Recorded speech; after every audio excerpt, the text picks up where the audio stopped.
নমস্কার, আমি সুরিতা। চলে এসেছি আমার আবৃত্তি সঞ্চালনা, সংবাদ পাঠ এবং গল্প পাঠের অনলাইন ক্লাস মধুমতিতে। তোমরা সকলেই জানো যে আমি আমার প্রতিটি এপিসোডে তোমাদের কিছু না কিছু শিখিয়ে থাকি। এখন থেকে তোমাদের আমি মাঝে মাঝে একটি করে কবিতার আবৃত্তি শেখাবো। সেই কবিতাটি আমি ডেসক্রিপশন বক্সে দিয়ে দেব, তোমরা সেখান থেকে লিখে নিও। আর আগেও বলেছি এবং আবারও বলছি, তোমরা একটি খাতা বানাও। সেই খাতার বাঁ দিকে লেখো সিরিয়াল নাম্বার, মাঝখানে লেখো কবির নাম, কবিতার নাম এবং ডান দিকে লেখো আজকের তারিখ, যে ডেটে তোমাদের আমি কবিতাটা শেখাচ্ছি। এইভাবে এখন থেকে কিছু কিছু এপিসোডে তোমাদের আমি কবিতার আবৃত্তি শেখাবো। তাহলে চলো আজকের কবিতা আমি তোমাদের শেখাই। আজকের কবিতা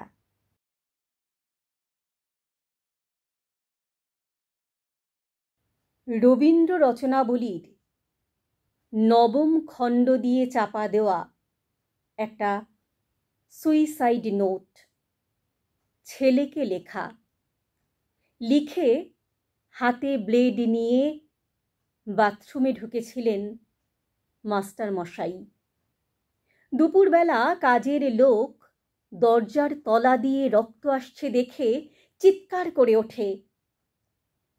ছেলেকে লেখা এই তার প্রথম এবং শেষ চিঠি। অরণি, আমি বিশ্বাস করি সন্তান পবিত্র জলের মতো। যদিও তোমার সঙ্গে আমার সম্পর্ক ভালো নয়, তবু তোমাকেই লিখে রেখে যাই।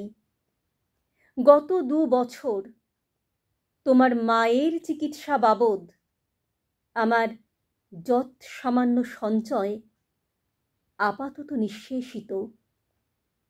চিকিৎসার ব্যয়ভার আমি আর নিতে পারছিলাম না। জীবনে তোমার টাকা ছুঁইনি, মরেও ছোঁব না। আমি আজীবন ছাত্র পড়িয়েছি, জ্ঞানও তো কোনো অন্যায় করিনি। গত মাসে আমার স্কুলে এক অভিভাবক এসে ঝুলোঝুলি করেন তার ছেলেকে নেবার জন্য। আমি প্রথম দিন ফিরিয়ে দিই, দ্বিতীয় দিন ফিরিয়ে দিই, তৃতীয় দিন পারিনি। তিনি আমাকে একটা মোটা খামে 30,000 টাকা দিয়ে চলে যান। সেই টাকায় এই মাসে তোমার মায়ের চিকিৎসা চলছে। জানি না তিনি কোনো দিন বাড়ি ফিরবেন কিনা। ফিরলে বলো, পৃথিবীতে আমার বেঁচে থাকার অধিকার চলে গেছে। ইতি বাবা। যখন সারাটা দেশ দাঁড়িয়ে আছে ঘুষের টাকার ওপর, তখন রবীন্দ্র রচনাবলী দিয়ে চাপা দেওয়া একটা সুইসাইড নোট হাসপাতালে গাছের তলায় গা ছমছম করছিল। এগিয়ে গেলাম। সাদা কাপড়ে ঢাকা মাস্টার মশাইয়ের দিকে। একটু বেরিয়ে থাকা পা দুটোর দিকে। ওই একটু বেরিয়ে থাকা পা দুটো যেন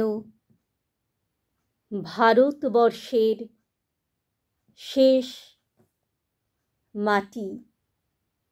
ওই একটু বেরিয়ে থাকা পা দুটো যেন ভারতবর্ষের শেষ মাটি।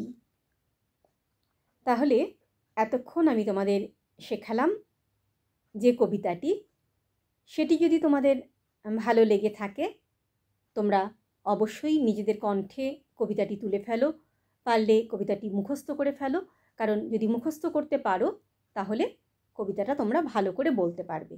আর মুখস্থ না করতে পারলেও কোনো সমস্যা নেই। আমি চাই কবিতা মুখস্থর চাইতেও বেশি যেটা জরুরি সেটা হচ্ছে আত্মস্থ করা। তোমরা কবিতাটা আত্মস্থ করার চেষ্টা করো, বারে বারে কবিতাটাকে পড়ো, পড়ে পড়ে কবিতাটার মানে উপলব্ধি করো, তাহলে দেখবে অনেক ভালো করে তোমরা এই কবিতাটা বলতে পারবে। তাহলে আজকের মতো চলি, টাটা।